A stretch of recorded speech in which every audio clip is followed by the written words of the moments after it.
Bueno, continuamos entonces, ¿sí? Fíjense, para la situación que estaba planteando hasta hace poco. Aquí tengo la ley de Ampère-Maxwell, aquella que necesito o surge como consecuencia de un aporte que hizo James Clerk Maxwell a la ley a la ley de Ampère. No solamente Maxwell como ingeniero y físico que fue, su aporte fue importantísimo para la física, sino que gracias a dicho aporte, las cuatro ecuaciones fundamentales del electromagnetismo están bautizadas en nombre de él. Y una de ellas, que fue la que trabajó más directamente, se le colocó como coautor, pues, porque hizo la respectiva modificación de la ecuación para que no perdía validez. Entonces aquí tengo que B por DL, el contorno, fíjense, el contorno es esto. El contorno, jóvenes, es esto que está aquí, tienen ustedes aquí.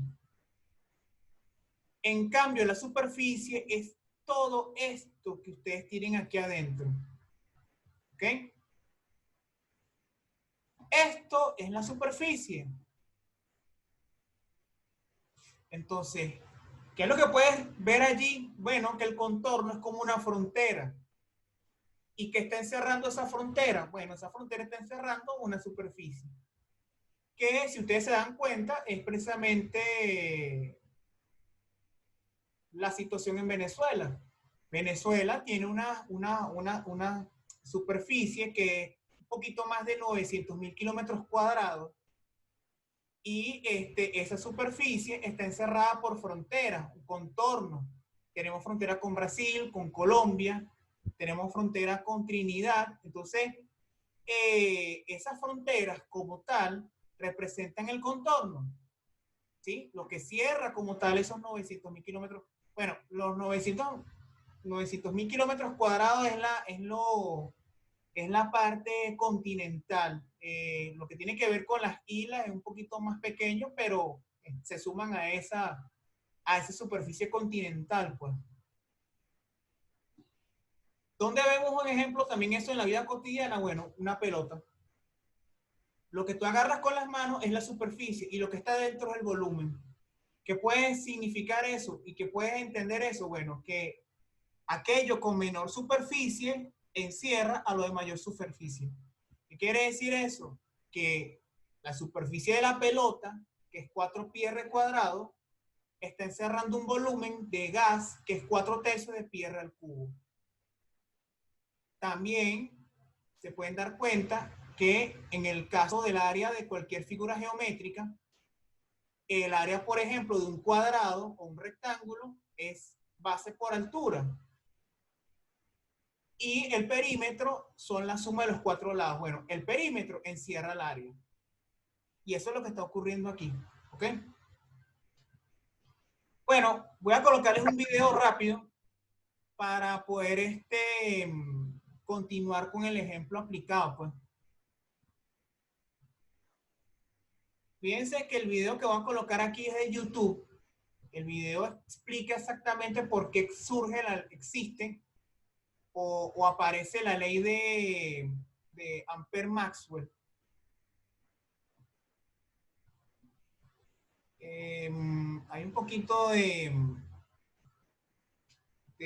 retraso porque aparentemente el internet mío se ha estado cayendo hoy. Bueno, se cayó ahorita. Ok, ya está listo. Vamos entonces a ver el video. Escuchen con calma. Vamos a escuchar nada más los primeros 6 minutos. Y ya después paso a la aplicación del problema. Pues. Vamos a esperar que termine de cargar. Este video lo hizo un profe de una universidad colombiana. Es el video que he visto que explica bien la ley de Maxwell. No se pone hasta algo como que hay y considero que es de servicio aceptado. Tengo un poquito de atención porque como no lo se escucha muy bien. Entonces, si tienen audífonos, lo conectan de una vez. Y si no, bueno, peguen la oreja a su equipo, pues.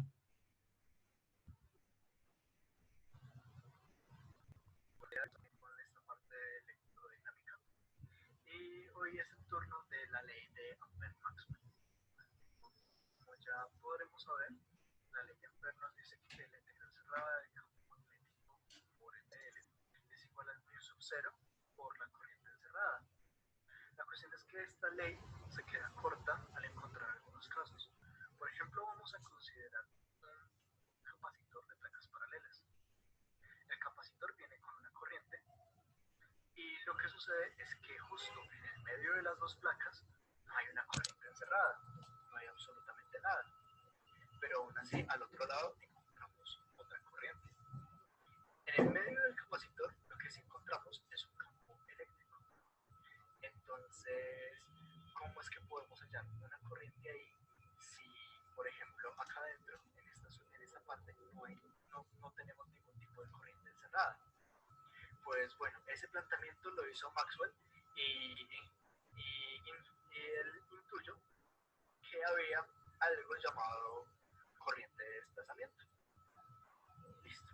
La corriente de desplazamiento, él la llamó que era una corriente que se generaba debido a la variación del campo eléctrico con respecto al tiempo.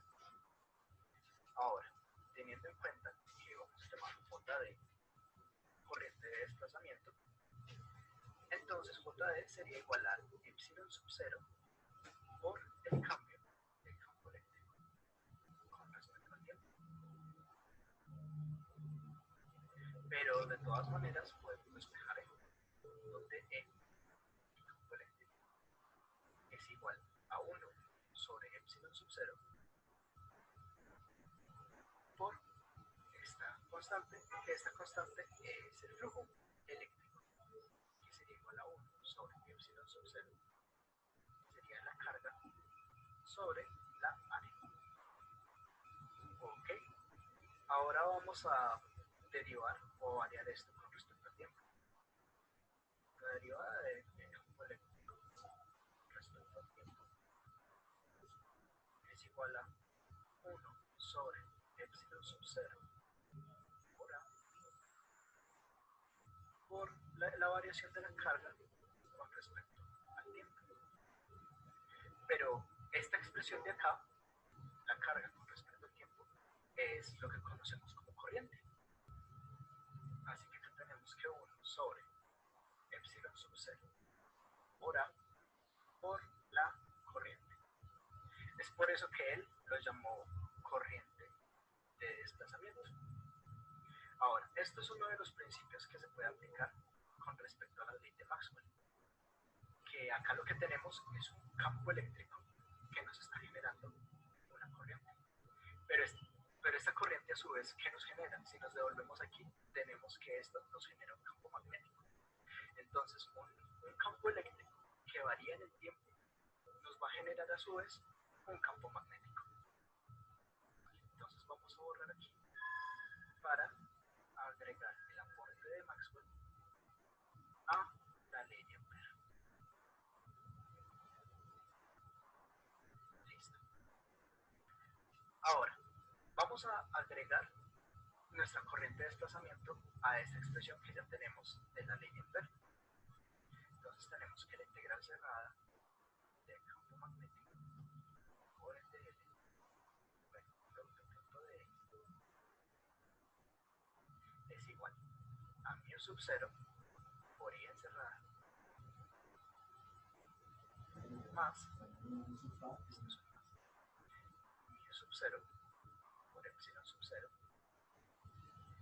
sobre la integral de superficie de campo, la variación del campo eléctrico respecto al tiempo por el dA, por el área, por el dA, producto punto dA, el área en la que está siendo calculada.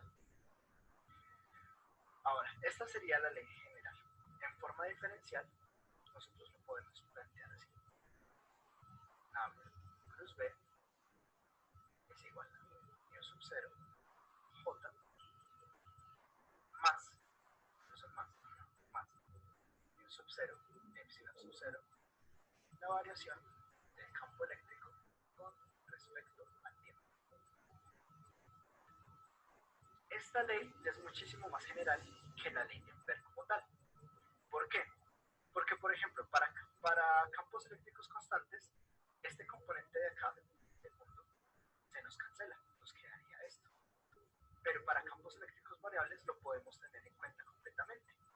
También podemos aplicarlo para espacios vacíos en los que haya campo eléctrico, pero no haya corriente. Así que como pueden ver, Maxwell hizo un gran aporte completando directamente la ley de Ampère, agregando lo que se le dice como corriente de desplazamiento. O este componente de aquí. A continuación vamos a ver un pequeño ejercicio en el cual podemos utilizar los principios de corriente de desplazamiento. Ok, ahora vamos a hacer un... Ok, fíjense.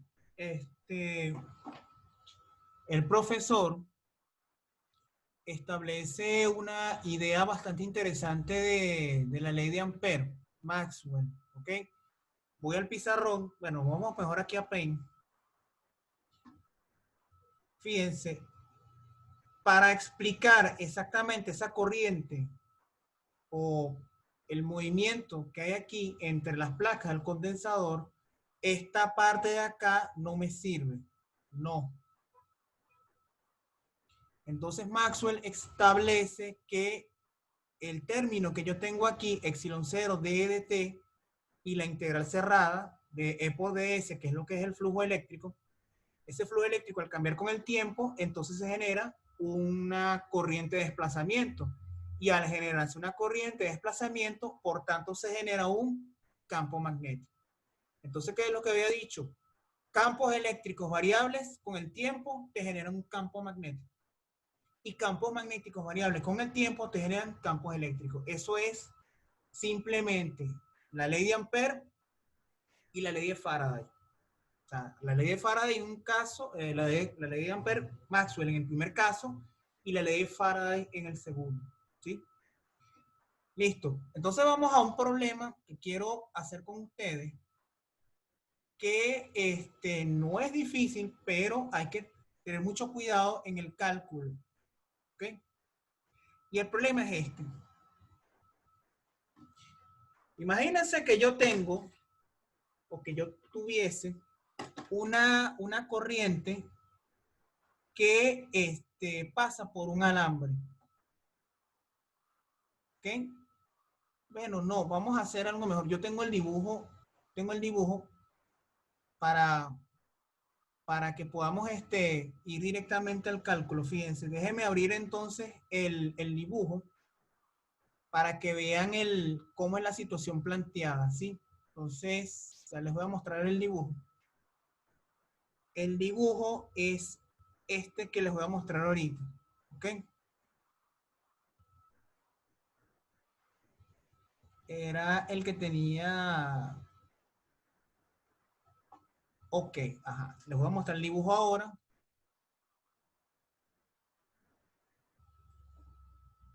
La situación es esta, fíjense.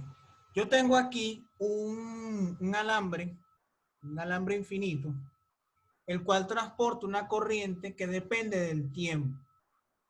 Tú podrías decir, bueno, eso puede ser una corriente variable, entonces sería corriente alterna, sí.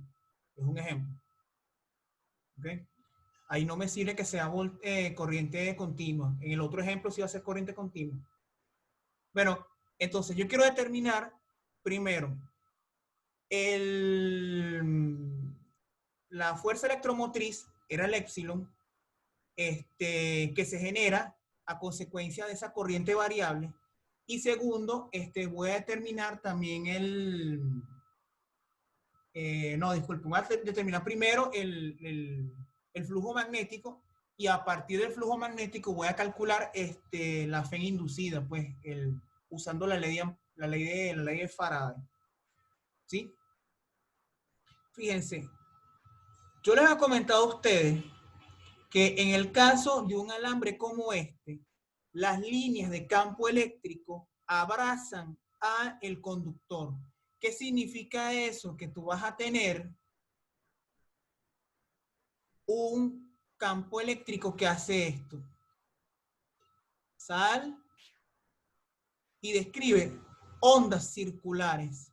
Esas ondas circulares van a estar alrededor del alambre.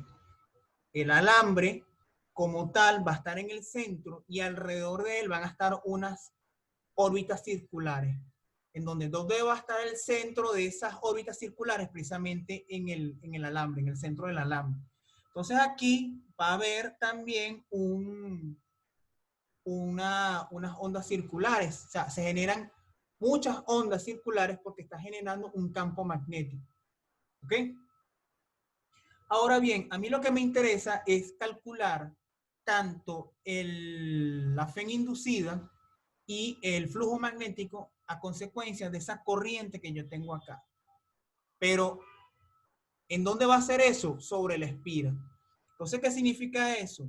Que de este material, este alambre, van a pasar un conjunto de ondas circulares. Es decir, yo voy a medir la cantidad de líneas de campo que entran a esa espira. ¿Por qué? Porque si el alambre es así y este es el campo magnético que yo estoy determinando, entonces si yo coloco una fuente de este lado, simplemente lo que va a cambiar es el R. ¿Qué sería el R? El radio de esas ondas circulares, pues. Entonces aquí vas a ver que si este es R, aquí también va a estar esa misma R. Pero la onda circular hace esto.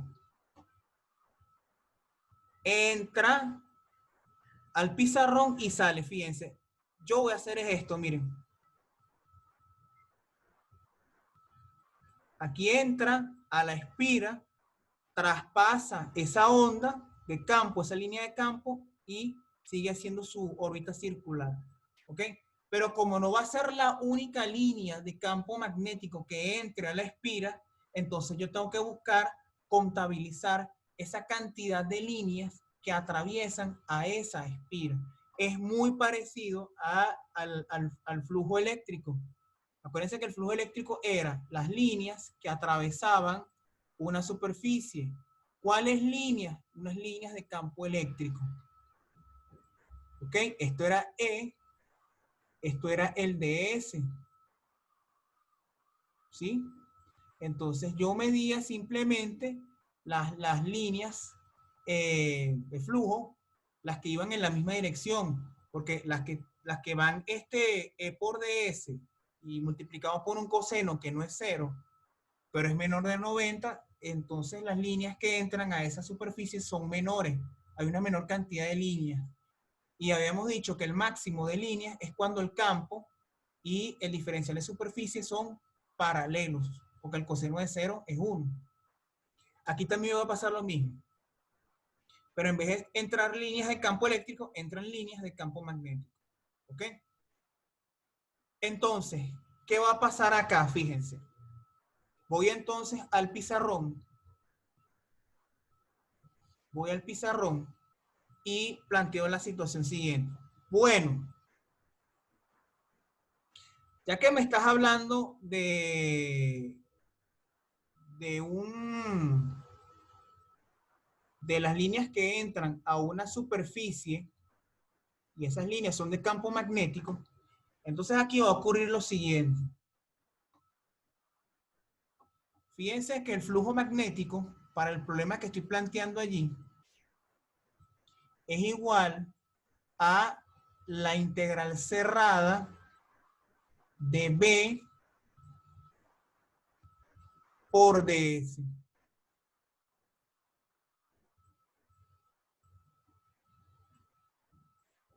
¿Ok?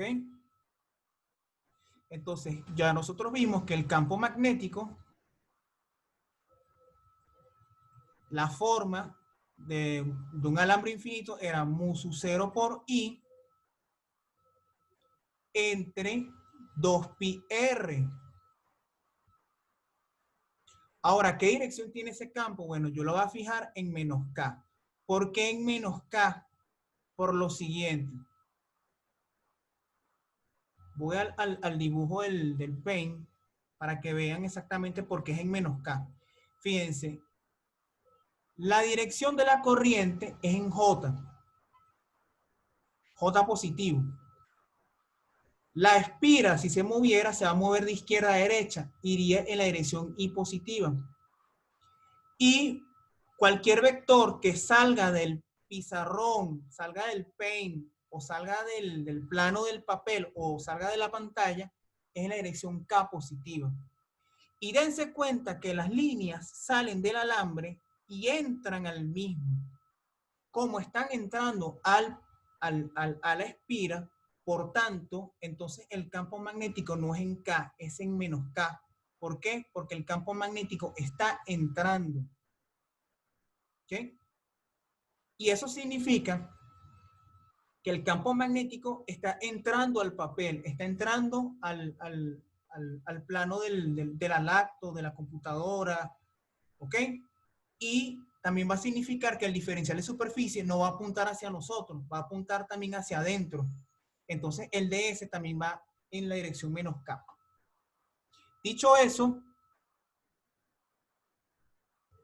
voy al pizarrón nuevamente. Entonces, ¿qué ocurre? Entonces, tengo aquí que la dirección del campo es menos K y el DS sería DS en la dirección menos K, porque lo acabo de comentar ahorita. Entonces, el vector normal apunta hacia adentro del papel, pues, de la pantalla de la laptop, pues. Entonces, si tú haces la multiplicación vectorial de los dos, B por DS, te vas a dar cuenta de lo siguiente, que el flujo magnético es igual. ¿Hay alguna pregunta? Porque no puedo ver el chat. Sí, sí, justamente acaban de preguntar que si puede repetir por qué va en la dirección menos K. Porque presten atención aquí, fíjense. No quiero extenderme mucho en esto porque no tengo, porque el tiempo es muy corto. Miren. Observen. Este dibujo está en 3 dimensiones. Del 0 de izquierda a derecha es en Y. Esto es Y, en la dirección X. La corriente va en la dirección J. Esa es en la dirección Y positiva. Entonces, el vector perpendicular a los dos debe ser uno que va hacia afuera o va hacia adentro de la espira. ¿Ok? Entonces, el campo magnético va hacia afuera es cuando está saliendo del alambre. Pero cuando entra a la espira no va en K, va en menos K, porque está haciendo es esto. Está entrando al papel. ¿Ok? Como está entrando al papel, entonces tiene que ir en la dirección menos K. El campo magnético cuando sale del alambre sale en K positivo, pero tiene que dar la vuelta. Y al dar la vuelta, entonces va a retornar. Y al retornar, va a entrar al papel. Y como entra al papel, no puede entrar estando en K, tiene que estar en menos K. ¿Ok? En vista de eso, el campo magnético es en menos K, porque el campo entra al papel, no está saliendo. ¿Ok? Se aclaró la duda, ¿verdad? Eso es simplemente geometría, eso es simplemente ver que el campo entra porque la línea va entrando directamente al papel. Eso es todo. ¿Ok? Entonces, aquí tengo el integral. Dense cuenta que aquí tengo mu su 0 por i entre 2pi r. Y tengo el ds. El ds sería ds. Observen que ahí tengo el producto escalar. El producto escalar de K con K. K por K escalarmente da 1. Por eso es que K por K da 1. Porque es el producto escalar. Ahora, aquí me interesan dos cosas. Primero, la corriente que yo tengo allí no es una corriente uniforme. Es una corriente variable. Y, por ejemplo, puede tener esta forma.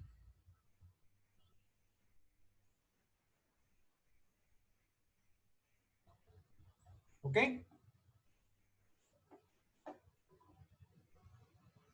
Y el DS hay que tener mucho cuidado por lo siguiente, fíjense. El alambre está aquí. No, vamos a ponerlo mejor acá. El alambre está aquí. Disculpe, ¿por qué esa sería la corriente? Porque la corriente, aquí se está colocando que la corriente es variable. Y yo había comentado que la corriente variable, por ejemplo, puede ser una corriente alterna.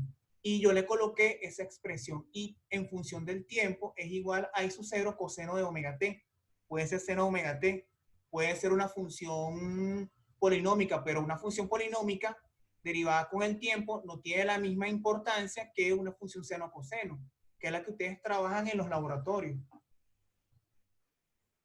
Entonces, Ok. fíjense, ahora acá, para yo determinar exactamente el... Vamos a borrar esto mejor. Vamos a borrar esto mejor porque quiero hacer el diferencial de superficie. Fíjense, para yo determinar la influencia del campo magnético en cada uno de los puntos de esa espira, yo tengo que cortar en trozos la espira, propiamente dicho. Entonces, aquí voy a tener un trozo de espira como una cinta que a partir de este lado del alambre va a tener una distancia R. ¿Ok? Este va a ser tu diferencial de R. ¿Ok? ¿Sí? Y dense cuenta que el diferencial de área, en este caso, ¿qué vendría siendo?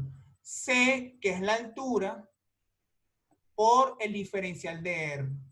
Entonces, ds es C por dr. Largo por el ancho, por el diferencial de ancho. Con esa información, me voy directamente aquí y sustituyo. Bueno, ds es simplemente C por dr.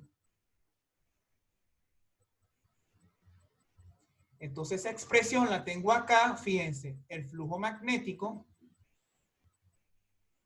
es igual a mu sub 0 por I. ¿Por qué la corriente sale de la integral a pesar de que dependa del tiempo? Porque no depende de R. Aquí me queda entonces entre 2pi y aquí nuevamente voy a colocar la integración. Sería dr, aquí me faltó la C. C también sale porque es una constante, es la altura de la espira rectangular, pues. Me queda dr entre R. Ahora, ¿cuáles son los límites de integración? Bueno, sencillo. El primer límite va de A. Va de A, para ver. No, ya va. Sí, va de A. Va desde A hasta A más B. ¿Por qué A va de A ¿por qué de A va de A hasta B? Fíjense. Este lado que está aquí está separado a una distancia A. Pero observen que R no es A. R es cualquier valor comprendido entre A y A más B. ¿Por qué? Porque la espira mide B de ancho.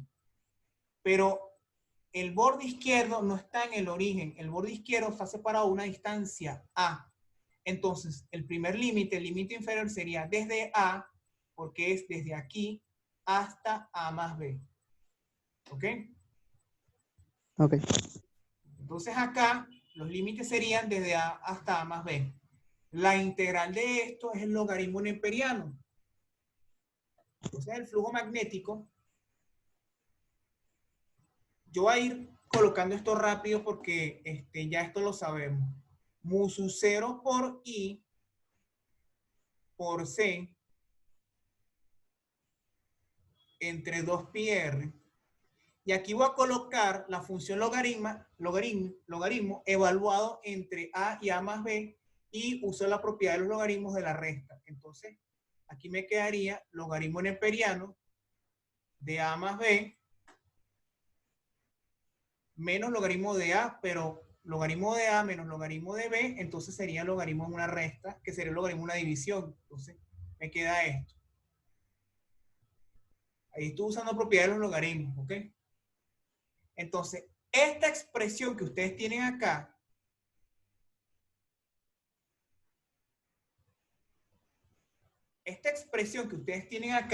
corresponde precisamente a el valor del flujo magnético que pasa por esta espira que está acá. ¿Sí?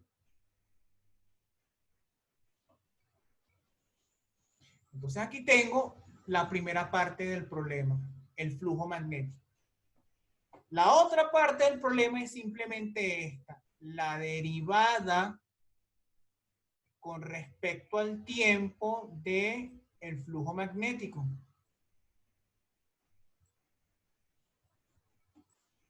Pero hay que tener mucho cuidado porque fíjense, A es una distancia fija, B es una distancia fija, mu sub 0, 2, pi y c son distancias fijas. Sin embargo, la I sí depende del tiempo. Entonces, tu derivada simplemente va a ser esto. Es menos la derivada con respecto al tiempo de ¿quién? De esto que está acá, mu sub 0 por I entre 2pi c logaritmo neperiano de a más b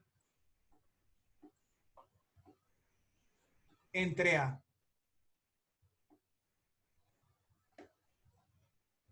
Dense cuenta que sale todo de allí excepto la i. Entonces me quedaría simplemente esto. Me queda menos mu sub 0 por i.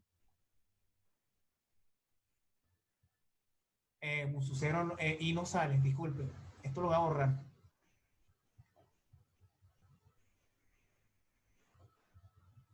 Sale todo excepto la corriente, pues.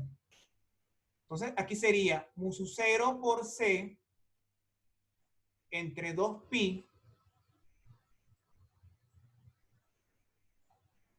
por el logaritmo neperiano de a más b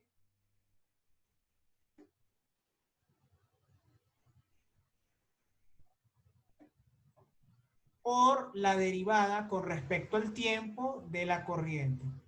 Y recuerden que en este caso la corriente eléctrica sí depende del tiempo. ¿Por qué? Porque lo estoy definiendo aquí.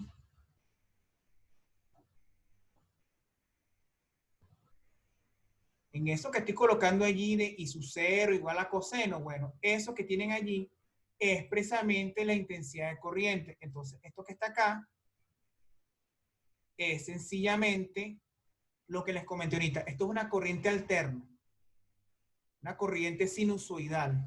Entonces, lo que tengo que hacer es, mu sub 0 ya lo tengo, el valor de C lo tengo, que es el valor del largo de la altura de la espira. 2pi lo puedo calcular, logaritmo neperiano de A y B. A sería la distancia del extremo izquierdo de la espira hacia donde está el alambre, y B vendría siendo el ancho de la espira rectangular. Entonces, simplemente lo que tengo que hacer es derivar la corriente con respecto al tiempo. Y su 0 saldría constante, y me quedaría entonces la derivada del coseno. La derivada del coseno, recordemos que es menos seno, ¿verdad? ¿Sí o no? Sí.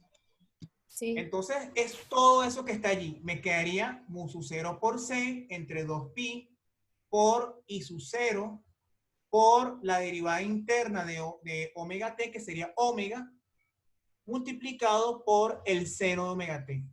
Ahora bien, recordemos que el coseno es negativo. La derivada del coseno es menos seno. Menos seno por el menos que está allí adelante me daría positivo. ¿Ok? Entonces, para finalizar el ejercicio, voy a colocar acá el resultado. Entonces, la parte de acá es la siguiente, fíjense. La fuerza electromotriz es igual a mu sub 0 por I0 por C entre 2pi por el logaritmo neperiano de A más B. Fíjense que todo eso que está allí es constante por el seno, faltó omega, aquí me faltó omega, omega iría aquí, ajá, por seno de omega t.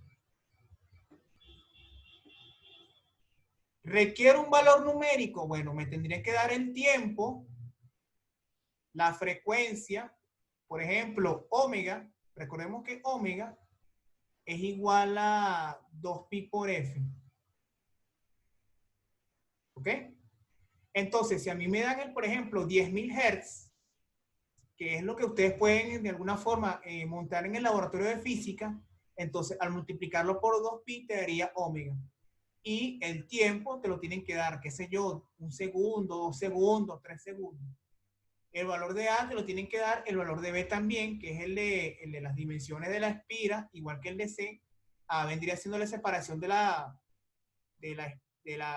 alambre corriente al extremo izquierdo de la espira y su cero, que es el valor de la corriente. Por ejemplo, 1 amperio o 2 amperios. ¿Sí? Bueno, jóvenes, este era el problema relacionado con ley de Faraday.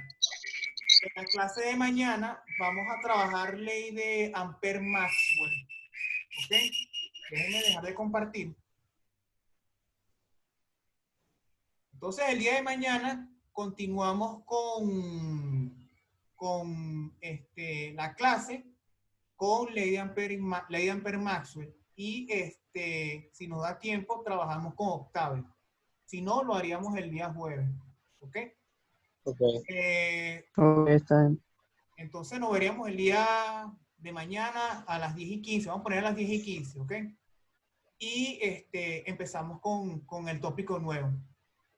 ¿Sí? Ok. Ok, está bien, Está profe. bien, profesor. Bueno, entonces nos vemos mañana, pues. Feliz Bueno, tarde. Ok, chao. retirarnos con una pregunta. Benjamín, que sea rápido. Bueno, tengo menos de 1 minuto. No, simplemente para rectificar algo. Los temas para el tercer parcial van a ser los de fuerza magnética y los de la ley de Biot-Savart, ¿no? Sí, todo eso es lo que vimos en magnetismo, ¿ok? Ok. Nos vemos mañana.